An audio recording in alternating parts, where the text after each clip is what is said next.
Hello students, welcome to your maths class. कैसे हैं आप सब लोग। हम लास्ट में जो थ्योरम पढ़ रहे थे उससे आगे चलते हुए एक इम्पोर्टेंट थ्योरम ले रहे हैं यहाँ पर। ठीक है, और इम्पोर्टेंट थ्योरम जो है हमारे पास वो है कि यदि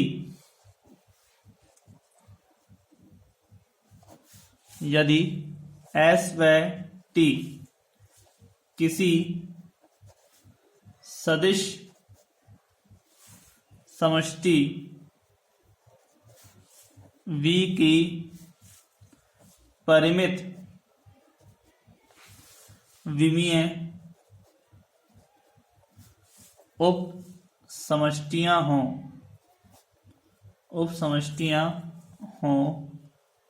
तो जो विमा S है ना प्लस विमा S प्लस विमा T बराबर क्या हो जाता है, विमा S प्लस T यानी कि डायमेंशन है और डायमेंशन यानी कि विमा S इंटरसेक्शन T के बराबर होता है। ठीक है, S की विमा को जोड़ दो, T की विमा को जोड़ दो, वो बराबर होगी दोनों के इक्वल होने पर जो विमा आएगी वो प्लस इन दोनों के इंटरसेक्शन में जो विमा आएगी उसको ऐड के बराबर होगा। ये चीज हमें प्रूफ करनी है। ठीक है, तो देखिए इंपॉर्टेंट थ्योरम है, कई बार आसान स्टडी में आई हुई है और अच्छी है। तो माना विमा जो है हमारे पास S इंटरसेक्शन T वो है K।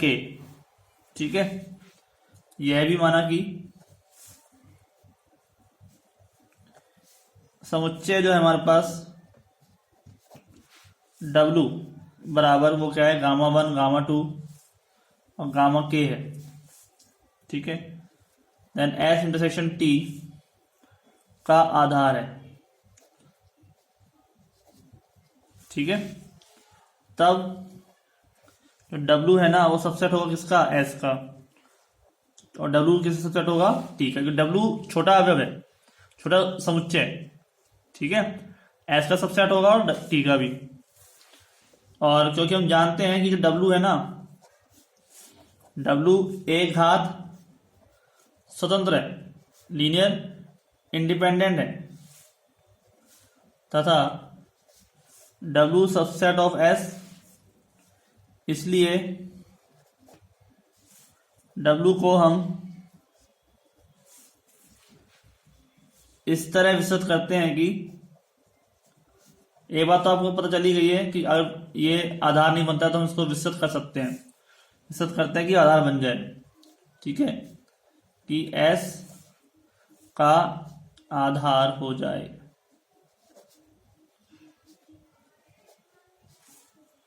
ठीक है, तो माना कि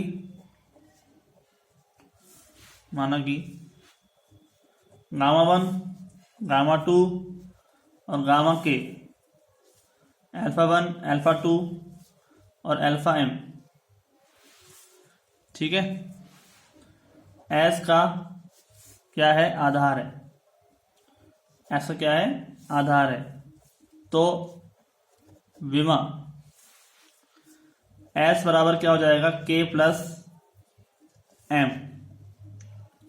ठीक है, इसी प्रकार हमने मान लिया कि हमारे पास एक और है element gamma 1 gamma 2 gamma K और बीटा 1 बीटा 2 और बीटा N। तो T का आधार क्या हो जाएगा, विमा T बराबर, T का आधार है तो जो विमा है हमारे पास T की हो जाएगा K प्लस N। ठीक है, तो मतलब क्या हुआ कि विमा S प्लस विमा T बराबर K plus M plus N। ठीक है, दोनों K आ ही रहा है तो कॉमन हो जाएगी, तो K plus M plus N। ठीक है, अब आगे चलते हैं।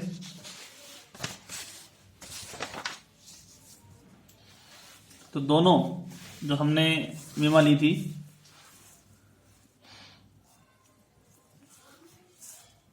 आता है प्रमेय को सिद्ध करने के लिए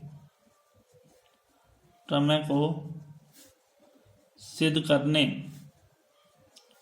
के लिए हमारे पास जो टर्म है, हमें निम्न को सिद्ध करना होगा।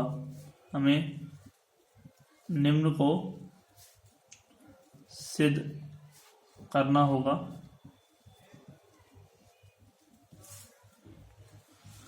क्या होगा हमें कि विमा जो s प्लस टी है ना, ठीक है, विमा s प्लस टी, विमा s plus T, s plus विमा जो t है माइनस की हम कर देते हैं विमा s इंटरसेक्शन t, तो क्या बच जाएगा भैया, आप खुद देख लो। m प्लस के उसका था, ठीक है, plus m plus sorry n plus के और दोनों का इंटरसेक्शन क्या आ जाएगा k, तो माइनस क्या कर दोगे k, तो m प्लस n प्लस के हो जाएगा। ठीक है, और सिद्ध करने के लिए क्या प्रूफ करना पड़ेगा कि विमा s प्लस टी जो है, s प्लस टी वो क्या होना चाहिए, m प्लस n प्लस के होना चाहिए। ठीक है, कोई दिक्कत नहीं। यहाँ पर भी ये है जो k प्लस m प्लस वही आया था जो मैंने सी लिख दिया था यहाँ पे। ये जो मैंने यहाँ पे टर्म लिखी है ना उस स्टेट में लिख दी थी हमने, वह उसका मैंने प्रॉपर्ली बता दिया कि कैसे आया, क्योंकि इक्वल टू में होता है ये विमा जो है, इधर वाली टर्म को मैं इधर ले आता हूँ। जो मुझे प्रूफ करना था वो था विमा s इंटरसेक्शन t, उसको इधर ले आया मैं। ठीक है, इंटरसेक्शन का मतलब क्या है, दोनों में जो कॉमन आ रहा है, और कॉमन क्या आ रहा है दोनों में, k कॉमन आ रहा है देखो। ठीक है, तो माइनस हो जाएगा यहाँ पे, जैसे हमने यहाँ पे माइनस किया है, वही चीज़ में बताइए आपको। तो ये टर्म हमारे पास क्लियर हो गई। ठीक है, तो अब हम आगे चलते हैं। तो दोनों आधारों को विलय करते हैं हम, दोनों आधारों का विलय करने पर हमें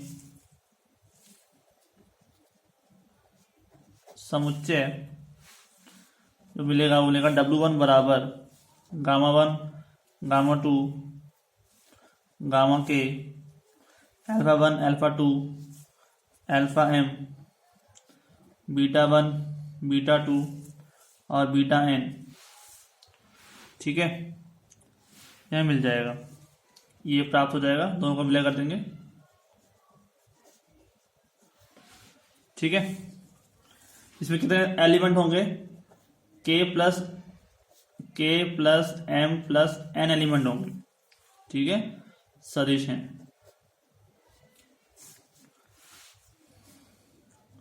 अब हमें सिद्ध करना है कि यह जो समुच्चय है, यह समुच्चय s प्लस टी का क्या है, आधार है। ठीक है, s प्लस टी का आधार है। और आधार प्रूफ करने के लिए आपको पता ही है क्या प्रूफ करते हैं। सबसे पहले Li और एक घात विस्तृति यानी कि लीनियर स्पान। ठीक है, इसके लिए W1 को Li सिद्ध करना होगा,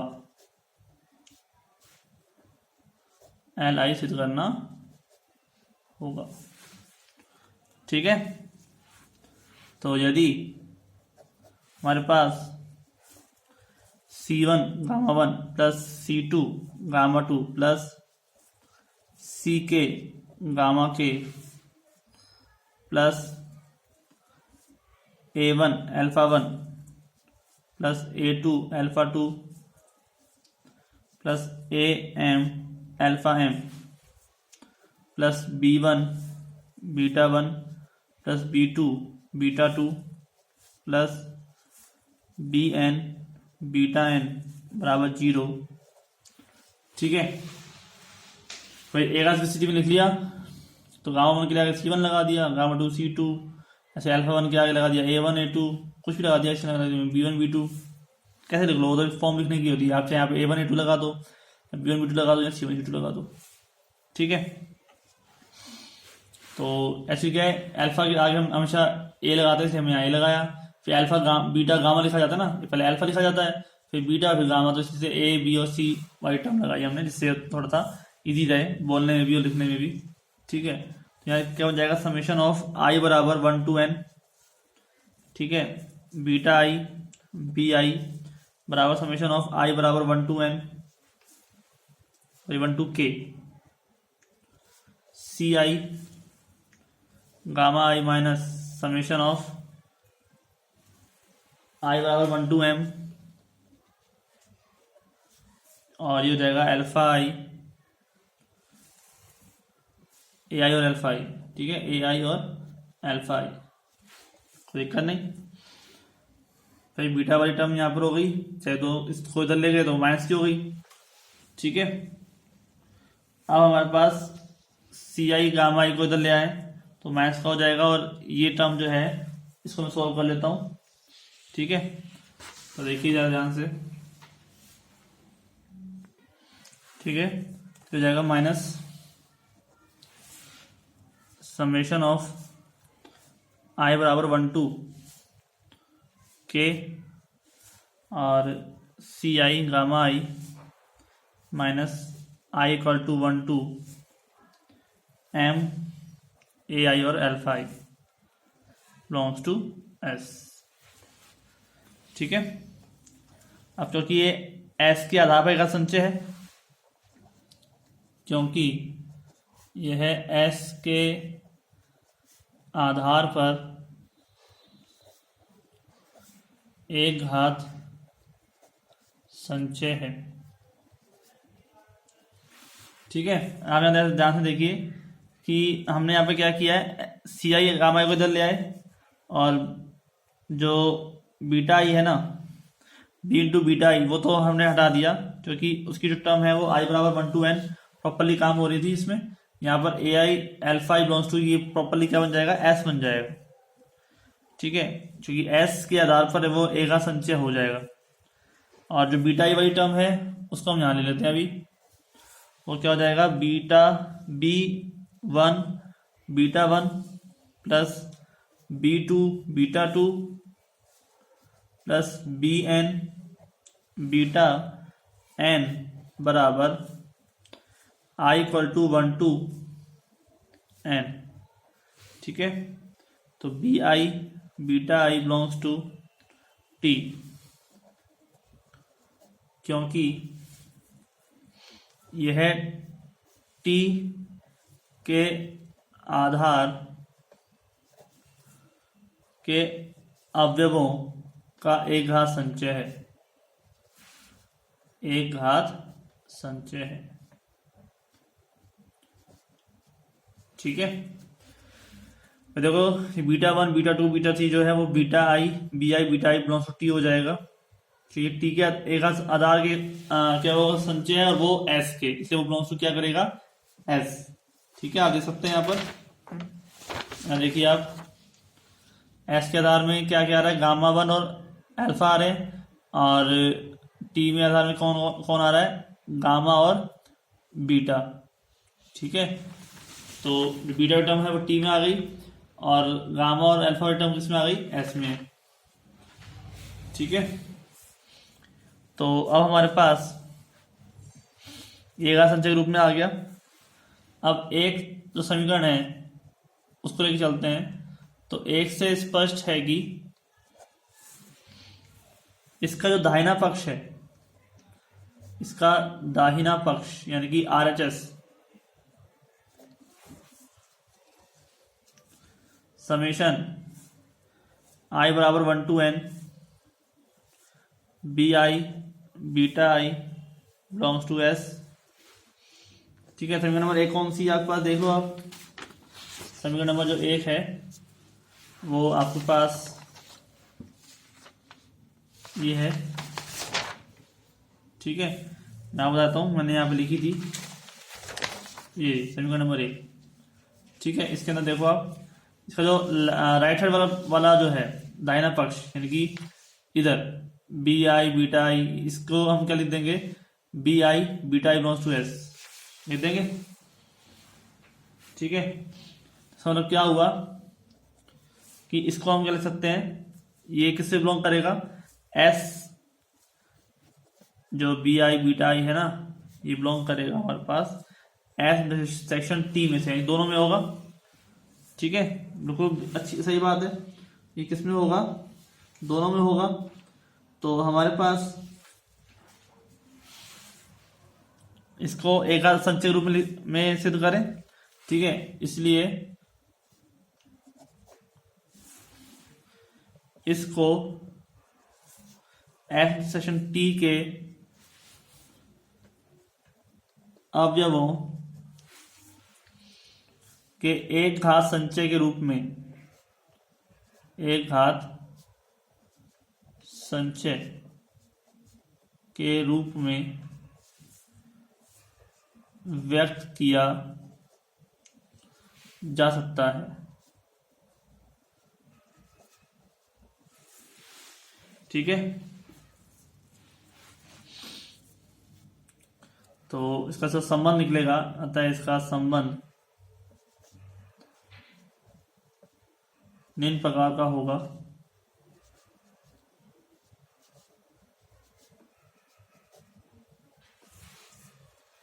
वो हो जाएगा आपके पास B1 beta 1 plus B2 beta 2 plus BN beta n बराबर D1 gamma 1 plus D2 gamma 2 plus D के गामा के।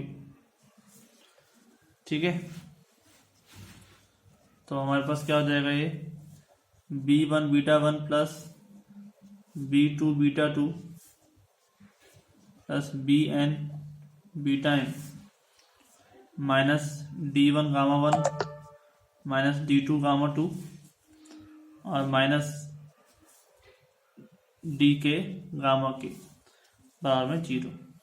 ठीक है स्टूडेंट्स, तो यहाँ पर जो है ये पार्ट हमारा यहीं तक होता है। अब इसका जो आगे वाला पार्ट है वो हम नेक्स्ट वीडियो में करेंगे। आज को आराम से देख लीजिए ढंग से। ठीक है स्टूडेंट्स, कोई दिक्कत नहीं, क्योंकि एस सेक्शन टी के अवयवों को एक संचय रूप में व्यक्त कर सकते हैं। तो इसका मतलब बीटा 1 गामा 1 के अवयव के रूप में करेंगे, B1 बीटा 1 B2 बीटा 2 बराबर में D1 गामा 1। ठीक है, ये जो एस और टी दोनों में आ रहे हैं, तो यहाँ पर हम इसको इधर ले आते हैं तो माइनस में हो जाएगा, बराबर में क्या हो जाएगा 0। ठीक है, तो नेक्स्ट वीडियो में मिलते हैं। आज के लिए इतना ही, थैंक यू। फिर ये थोड़ा बड़ी है, फिर हम आधा पार्ट जो है इसका उसमें करेंगे।